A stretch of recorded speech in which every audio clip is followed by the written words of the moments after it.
میں ایک پاکستانی جاسوس تھا۔ آج کی سٹوری کی طرف بڑھنے سے پہلے آپ سے ریکویسٹ ہے کہ ہماری اس ویڈیو کو آخر تک دیکھیے گا اور ہمارے چینل کو سبسکرائب کریں، ہماری اس ویڈیو کو لائک کریں اور دوستوں میں شیئر کریں۔ تو چلیے چلتے ہیں آج کی سٹوری کی طرف۔ وہ رات میں نے لدھیانہ میں گزاری اور اگلے روز دوبارہ رائے کوٹ پہنچ گیا۔ راستے میں ایک اخبار میں نے اس درندے کی موت کی خبر پڑھی تو مجھے اطمینان ہوا۔ اخبار میں صرف یہ لکھا تھا کہ آشرم میں بجلی فیل ہو جانے کی وجہ سے کچھ لوگ زخمی ہو گئے جبکہ ایک یاتری مارا گیا۔ سوامی جی کی طرف سے یہ بیان جاری ہوا تھا کہ ان کے کسی دشمن نے یہ شرارت کی ہے اور اس یاتری کی موت کا ذمہ دار بھی ان کا کوئی دشمن ہے جسے وہ اپنی گپت شکتی کے ذریعے جلد منظر عام پر لے آئیں گے۔ انٹیلیجنس نے بڑی چالاکی دکھائی تھی اور میجر بھاسکر کو عام شہری ظاہر کیا تھا، لیکن یہ خبر چھپ نہیں سکتی تھی کیونکہ اسی رات سیکیورٹی حکام نے ضلع بھر کے اسمگلروں کے اڈوں پر چھاپے مارنے شروع کر دیے تھے اور سرکردہ اسمگلروں کی گرفتاریاں شروع ہو گئی تھیں، جو اس بات کا واضح ثبوت تھا کہ خفیہ پولیس کو یقین تھا کہ میجر بھاسکر کا قتل ملکی یا غیر ملکی سازشوں کا نتیجہ ہے۔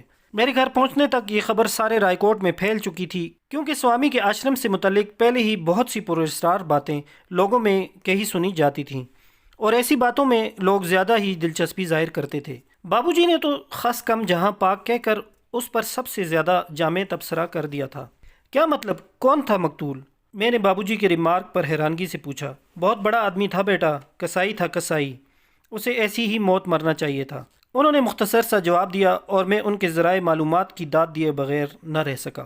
انہیں شاید رات ہی میجر بھاسکر کے قتل کی اطلاع مل گئی تھی۔ میں ان کے نکسلائیڈ ہونے کی اطلاع کے بعد خاصا محتاط ہو گیا تھا۔ میں نے ان کا اعتماد اس حد تک حاصل کر لیا تھا کہ میرے متعلق وہ شک میں مبتلا نہیں ہو سکتے تھے، لیکن انسانی ذہن کا کیا بھروسہ، کسی بھی لمحے بھٹک جائے۔ میں نے اس مسئلے کا حل بھی ڈھونڈ لیا تھا، لیکن ابھی مجھے وقت کا انتظار تھا۔ میجر بھاسکر کی موت نے بھارتی انٹیلیجنس کو بوکھلا کر رکھ دیا۔ لدھیانہ اور سرحدی علاقوں میں بسنے والا شاید ہی کوئی مشتبہ شخص ان سے بچ پایا تھا۔ جس کسی پر بھارتی انٹیلیجنس کو ذرا سا بھی شک ہو جاتا تھا کہ اس شخص کا کبھی ماضی بعید میں بھی پاکستانی اسمگلروں سے تعلق رہا ہے، وہ اسے کھینچ کر امرتسر انٹروگیشن سینٹر میں لے جاتے تھے، جہاں پہلے ہی سینکڑوں کی تعداد میں مشتبہ اسمگلر اور اس کے پیشے سے وابستہ دوسرے لوگ موجود ہوتے تھے۔ نوارد پر تشدد کا سلسلہ شروع ہو جاتا، لیکن وہ بیچارے کچھ جانتے تو بتاتے۔ وہ خود تو بھونچکے رہ گئے تھے، یقیناً وہ بھی دل ہی دل میں اپنے محسن کے شکر گزار ہو رہے ہوں گے جس نے انہیں ایک گھٹیا دشمن سے نجات دلا دی تھی۔ خطرناک صورتحال کے پیش نظر بھارتی سیکیورٹی حکام کچھ زیادہ ہی چوکنے ہو گئے تھے اور مشتبہ مقامات پر انہوں نے کڑی نظر رکھنی شروع کر دی تھی۔ ان حالات میں مجھے کچھ عرصے کے لیے اپنی سرگرمیاں معطل کرنے اور صرف آرام کرنے کا حکم ملا۔ مناسب یہی تھا کہ میں فی الحال پردہ اسکرین سے ہٹ جاؤں۔ میں لدھیانہ چلا آیا اور پرکاش کے ساتھ رہنے لگا۔ اسے میں نے یہی بتایا تھا کہ ماتا جی کے حکم پر میں نے فی الحال سیر و سیاحت بند کر دی ہے۔ پرکاش نے اس بات پر بھگوان کا شکر ادا کیا کیونکہ عرصے سے اسے میری ضرورت لاحق تھی اور اس کی وجہ تھی مالک مکان کی وہ لڑکی جس سے اس کا عشق زوروں پر تھا۔ سدرشنا کو پہلی نظر دیکھنے کے بعد ہی اس بات کا بخوبی اندازہ ہو چکا تھا کہ وہ ایک غیر معمولی لڑکی ہے اور عموماً بھارتی نوجوان ایسی ہی لڑکیوں کی فکر میں رہا کرتے ہیں، لیکن پرکاش میں ایسی کیا غیر معمولی بات تھی جو وہ خود اس پر فدا ہو گئی؟ اس کا مجھے کچھ علم نہ ہو سکا۔ پہلی مرتبہ جب وہ پرکاش کے ہمراہ مجھ سے ملی تو میں نے اس کی آنکھوں میں احترام کے جذبات موجزن دیکھے جو پرکاش کی برین واشنگ کا واضح ثبوت تھا۔